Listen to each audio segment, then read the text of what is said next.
Genesis chapter 1. In the beginning, God created the heavens and the earth. The earth was formless and void, and the darkness was over the surface of the deep, and the Spirit of God was moving over the surface of the waters.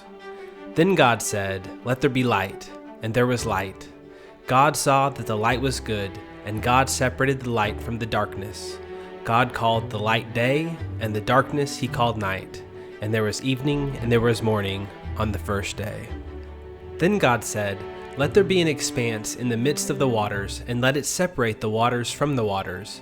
God made the expanse, and separated the waters which were below the expanse from the waters which were above the expanse. And it was so. God called the expanse heaven, and there was evening and there was morning on the second day. Then God said, "Let the waters below the heavens be gathered into one place, and let the dry land appear." And it was so. God called the dry land earth, and the gathering of the waters he called seas, and God saw that it was good. Then God said, "Let the earth sprout vegetation, plants yielding seed, and fruit trees on the earth bearing fruit after their kind with seed in them." And it was so. The earth brought forth vegetation, plants yielding seed after their kind, and trees bearing fruit with seed in them after their kind. And God saw that it was good. There was evening and there was morning on the third day. Then God said, "Let there be lights in the expanse of the heavens to separate the day from the night, and let them be for signs and for seasons and for days and years, and let them be for lights in the expanse of the heavens to give light on the earth." And it was so. God made the two great lights, the greater light to govern the day, and the lesser light to govern the night. He made the stars also.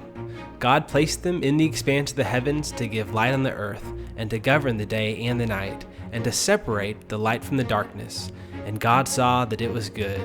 There was evening and there was morning on the fourth day.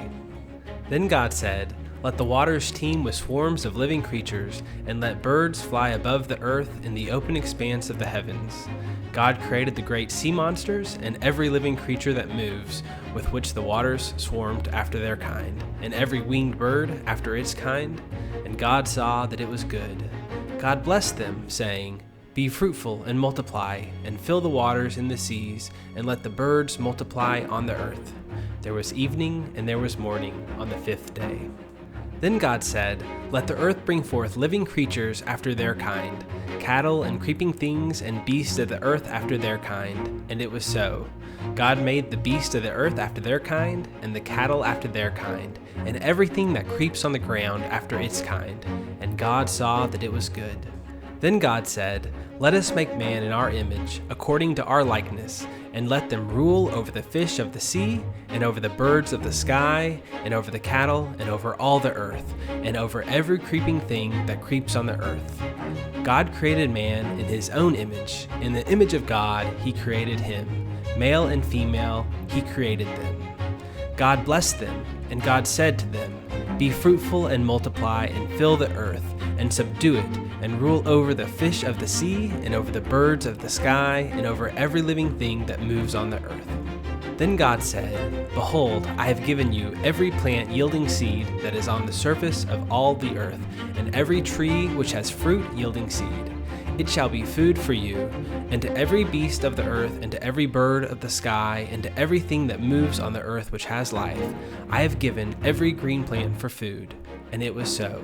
God saw all that he had made, and behold, it was very good. And there was evening and there was morning on the sixth day.